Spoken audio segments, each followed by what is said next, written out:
우리가 살아가다 보면요, 종종 마음이 상할 때가 있습니다. 어느 땐가 오래간만에 동창회에 갔다 오면은 마음이 상합니다.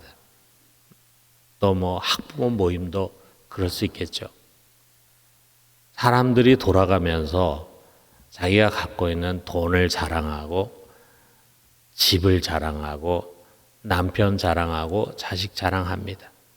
자, 이런 거를 늘어놓는데 이런 걸 듣고 집에 돌아오면은 돌아오는 발걸음이 무겁고 마음이 씁쓸합니다. 저리들 사는구나. 참 가진 것이 많구나. 나는 뭐지? 뭐 이런 생각이 듭니다. 자, 오늘 우리 20일 특별 새벽 기도의 첫 시간에 우리가 이런 생각을 좀 털어버리도록 합시다. 왜냐하면 이 자리에 앉아있는 우리들 모두는 이 세상에서 가장 크고 위대하고 값나가는 보물을 가진 사람들이기 때문입니다. 최고의 보물을 우리가 갖고 있어요. 값으로 매길 수 없는 너무 가치 있는 보물을 갖고 있습니다. 만약에 누군가 저에게 당신이 갖고 있는 것 중에 가장 값진 것이 뭐냐라고 묻는다면 저는 서슴지 않고 말할 것입니다. 복음, 예수 그리스도의 복음. 여러분, 이것이 우리에게 주어졌다는 그 사실이 아주 특별한 은혜입니다. 에베소서는요, 그 복음이 무엇인지, 그것이 얼마나 크고 고귀한 것인지를 그 어느 성경보다도 잘 말해주는 성경입니다.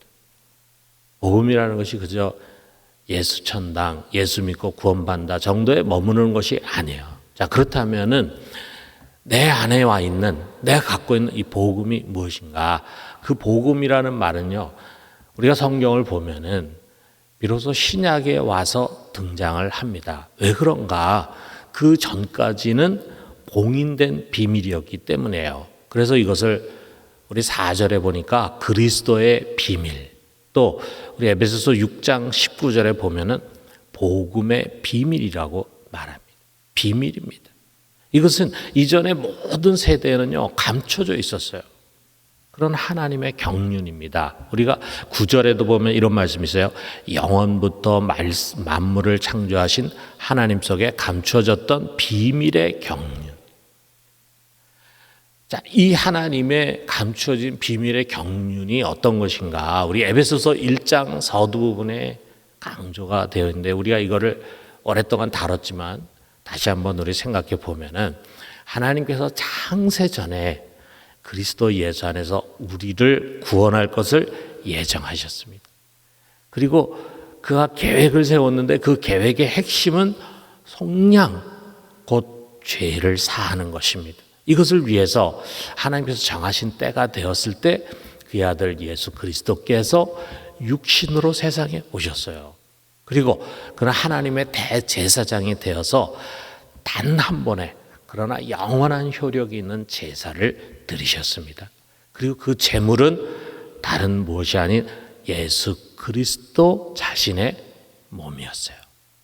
그의 몸을 우리의 죄를 위한 희생 제물로 드리시고 우리의 죄를 속량해 주셨습니다. 이것을 우리가 믿게 될 때 허물과 죄로 죽었던 우리가 다시 새 사람으로 거듭나고 살아나게 되는 것입니다. 하나님은 또한 그의 아들 예수 그리스도뿐만이 아니라 그의 영, 성령을 보내기로 계획하고 약속하셨어요. 이것도 드러나지 않은 은밀한 비밀입니다. 그리고 마침내 약속하신 성령이 오셔서 우리의 믿음을 인치시고 우리를 하나님 앞에 거룩하고 흠없는 자로 세우시고 그리스도로 말미암아 자기의 아들들이 되어서 그의 이 은혜의 영광을 찬송하게 해 주셨습니다. 그리고 마지막으로 예수 그리스도께서 다시 오셔서 그의 속량을 완성하심으로 우리의 몸과 영혼뿐만이 아니라 이 세상 모든 만물을 하나님과 통일되게 하는 것입니다. 이것이 복음입니다. 여러분, 이 복음 믿으십니까? 어떤 사람들은 이 이야기를 듣고는 뭐 나 다 알고 있는 말씀을 또 하시네라고 생각할지 몰라요. 그러나 여러분 알아야 합니다. 이것을 알고 믿는 것이 당연한 것이 아니라는 사실이에요. 우리가 이것을 알고 믿은 지 오래됐기 때문에 뭐 나 당연히 아는 것이지 이렇게 생각할지 모르지만 그것이 아닙니다. 여러분 이 복음의 내용은 창조주 하나님 안에 영원 전부터 감춰져 있던 비밀의 계획이에요. 예수 그리스도와 성령께서 오시기 전까지 이건 누구에게도 드러나질 않았습니다. 그래서 우리가 구약 성경을 읽으면 거기에 수많은 인물들이 나오잖아요. 하나님께서 택하신 민족 이스라엘, 그리고 수많은 선지자들, 심지어는 아브라함이나 야곱이나 다윗조차도 이 복음을 정확하게 이해할 수가 없었어요. 왜? 아직 그들에게 이것이 드러나지 않았기 때문입니다. 그런데 성령이 강림하신 이후에 교회 시대에 하나님은 이 비밀을 오픈하시고 계시해 주셨습니다.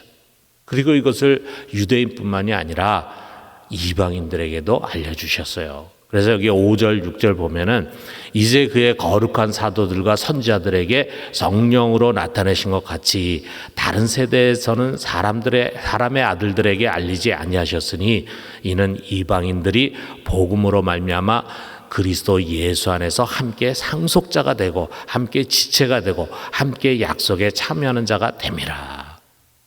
때가 되었을 때 사도들과 선지자들에게 성령으로 계시하신 이 하나님의 비밀, 다시 말해서 복음을 이제 성령의 감동으로 기록을 하게 하셨어요. 그것이 바로 성경입니다. 그 성경을 우리들에게 남겨주셨습니다. 그리고 오늘날 우리로 하여금 성령의 지혜로 그 성경을 깨달아서 복음의 비밀을 깨닫고 알게 주신 것입니다.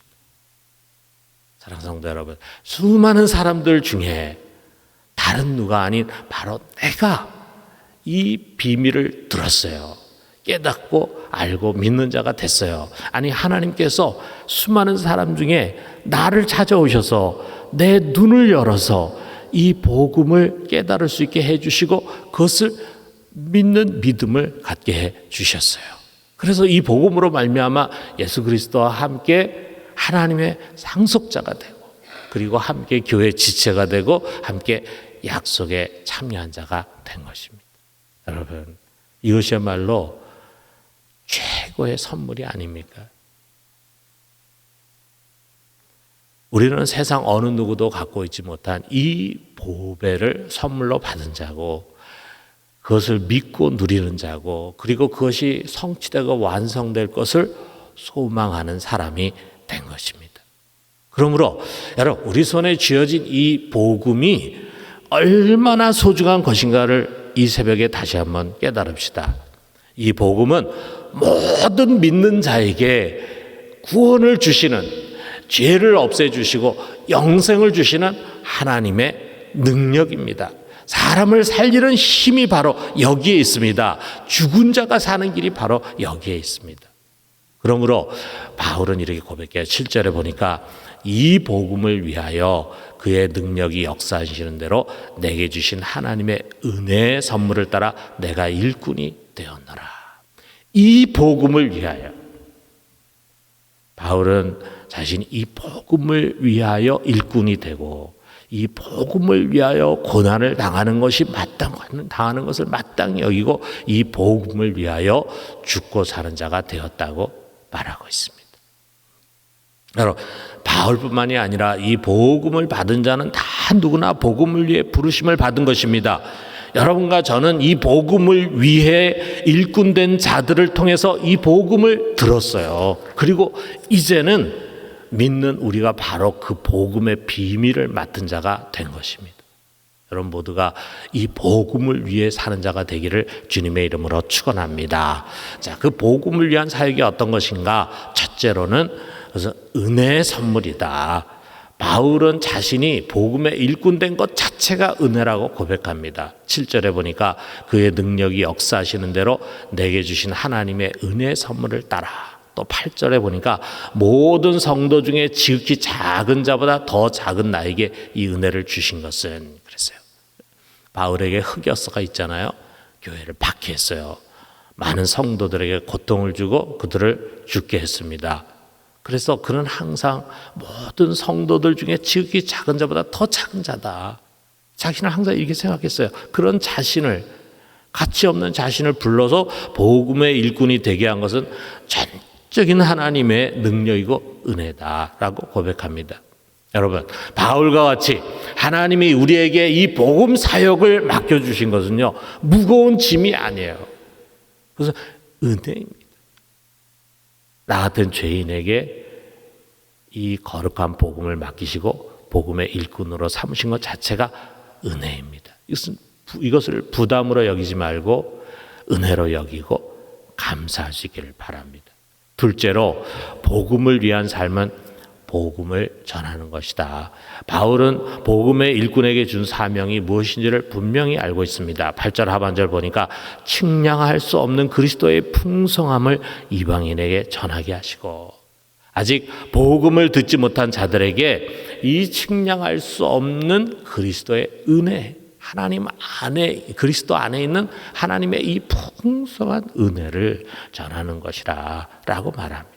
여러분, 우리 역시 이 복음을 전해야 할 사명을 받았습니다. 우리 주위에 추수할 곡식들이 널려져 있습니다. 주님께서 이렇게 말씀하세요. 요한복음 4장 35절에 보니까 너희는 넉 달이 지나야 추수할 때가 이르겠다 하지 아니했느냐. 그러나 나는 너에게 이르노니 너희 눈을 들어 밭을 보라. 희어져 추수하게 되었도다. 라고 말씀하십니다. 코로나로 움츠렸던 우리들, 여러분 다시 어깨를 펴고 손에 복음을 들고 세상으로 나아가서 복음을 전합시다. 하나님 말씀 선포합시다. 아직 믿지 않는 자들에게 복음의 기회가 주어져 있습니다. 우리 그들에게 전해야 합니다. 여러분, 우리 다시 전도하는 자가 됩시다. 그 사명이 우리에게 있습니다. 마지막 세 번째로, 복음을 위한 삶에는 수고와 고난이 따른다. 복음을 위해 사는 것은 바울에게 쉬운 것이 아니었어요. 13절에 보니까 너희를 위한 나의 여러 환난에 대하여 낙심하지 말라. 이는 너희의 영광이니라 그랬어요. 바울에게 얼마나 많은 고난이 따랐는가 우리는 잘 알고 있습니다. 그것은 정말 교회에는 큰 유익이었죠. 그러나 바울에게는 힘든 여정이었어요. 그렇습니다. 여러분, 우리가 다른 사람의 영혼을 구원하고 그에게 복음을 전하려고 할 때 그거 쉬운 일이 아니에요. 그저 미끼만 던지면 물고기가 덥석덥석 무는 그런 쉬운 낚시가 아닙니다. 여러분, 사람을 낚는 일은 많은 인내가 필요하고 수고와 헌신이 요구됩니다. 만일 우리가 이 복음을 위해서라는 삶의 목표를 갖지 않는다면 훨씬 쉬운 삶, 안이한 삶을 살 수 있을지 몰라요. 그러나 그런 삶은 훗날에 남는 것이 아무것도 없습니다. 우리 믿는 자는 누구나 구원하여 살리시는 하나님의 능력이면서 비밀의 경륜인 이 복음을 위해서 살아야 합니다. 하나님이 우리를 불러 그의 일꾼으로 삼으셨습니다. 이것은 천사도 부러워하는 은혜로운 사역이다라고 말씀하십니다. 사랑하는 성도 여러분, 우리에게 찾아오는 고난의 위기가 아닙니다. 목적도 없고 사명도 없이 살아가는 삶이 위기입니다. 다시 우리 부르심을 받은 바대로 복음을 위해 사는 우리 모두가 되기를 주님의 이름으로 축원합니다.